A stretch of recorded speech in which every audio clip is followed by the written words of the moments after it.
You ever hear a Grateful Dead lead part and swear it was Jerry, only to find out it was actually Bob?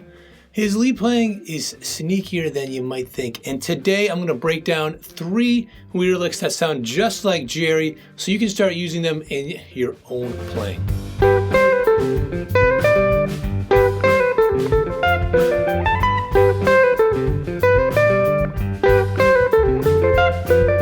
So this first one is China Cat Sunflower. It sounds like Jerry is playing that high prominent part, but it's actually Bob. Jerry is playing something real low down here going.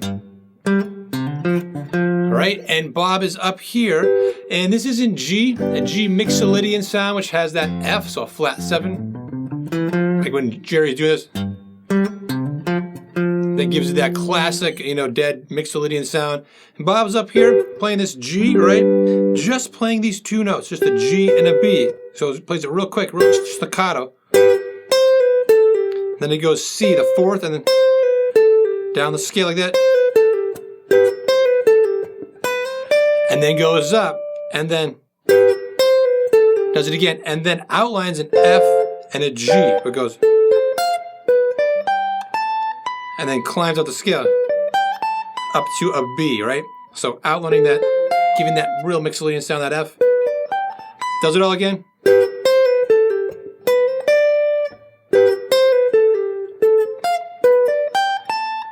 But this time, instead of this note going up, it goes down to a G. So it sounds like it's more resolved. And it just goes back and forth between those 2, and that's it. And if you love the way Bob adds depth and movement to his playing, not just strumming through chords, but really playing inside the music, then you'll definitely want to check out my free Bob Weir 5-day challenge. It breaks down his unique approach so you can start kind of weaving ideas like this into your own playing. You can just check it out in the link down below. So now this next one is one that I thought was definitely Jerry. When I first found out it was Bob, I was totally shocked. So let's give it a listen.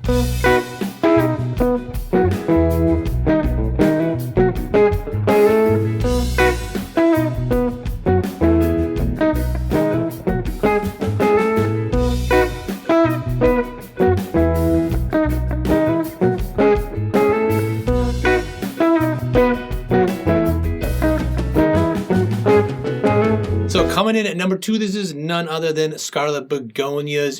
Jerry's actually just playing some chords and stuff during the intro part, and Bob is playing that really prominent high up lead part, And this is another one in Mixolydian, just as B Mixolydian. So that means A is that real prominent Mixolydian note, that flat 7, and he just goes like this, playing the B like.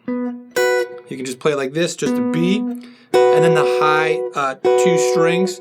And then it's all about octaves.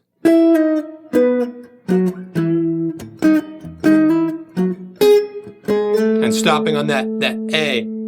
So it's just, you mute the string in the middle if you've never done this before, and get these 2 strings, and then over here, because it's tuned differently, because of these 2 strings, the shape changes. So it's either 2 frets apart, or over here, it is 3 frets apart. And the way I think of it is I always like to think of the lower note.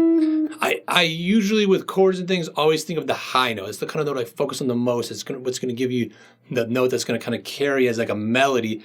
But with octaves, it's just easier for me anyways to kind of follow it, looking at the low note. So it's kind of, that's my guiding kind of finger of showing where, what note I'm playing. So right here. So if you struggle with this, just try playing it with your first finger, just the low note, to get used to where it is, and then add the octave above and put it together with that chord and the timing and all that stuff. And it's a little tricky, but once you get used to it, really get it in your fingers, it becomes kind of part of your own playing. And we've been covering some prominent Bob Weir licks, but there's so much more to explore. So again, if you want to understand how he shapes a song with the guitar, check out the 5-day challenge. Just check out the link down below if you want to get started.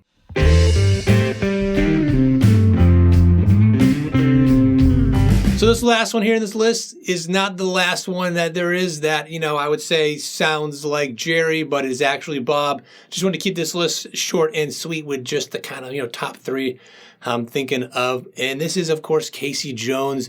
You know, they're both playing lead licks at the same time. Jerry's got the low down one again, and Bob's playing up high. So this is where, again, you may think that it's Jerry playing this, but it's actually Bob.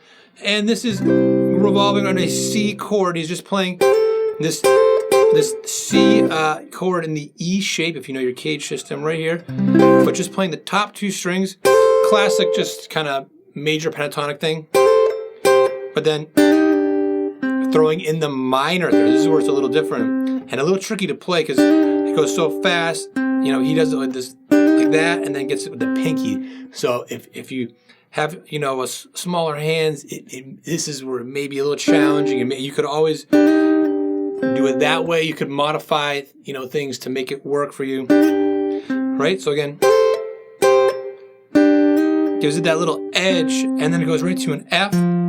And then more pentatonic, so it's kind of like pentatonic going over the C with that minor third in there for an edge, and then pentatonic specifically for the F. This, which I think of this as what they call a diagonal pentatonic scale.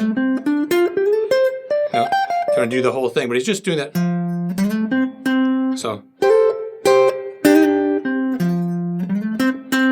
So super quick, but again, a lot of people probably would assume that that's Jerry because while they have the 2 lead parts going at the same time, they weave in and out. Jerry's playing the low down part, and the higher part, you know, kind of sticks out more, but it was actually Bob. And you know, Bob's approach to phrasing and note choices can make you swear you're hearing Jerry sometimes, but you know, just knowing these licks, it's just a starting point because there's something else about how Bob jams on just 2 chords that really makes his playing stand out. So check out this video here where I break it down and show you how you can tap into that same magic in your own playing.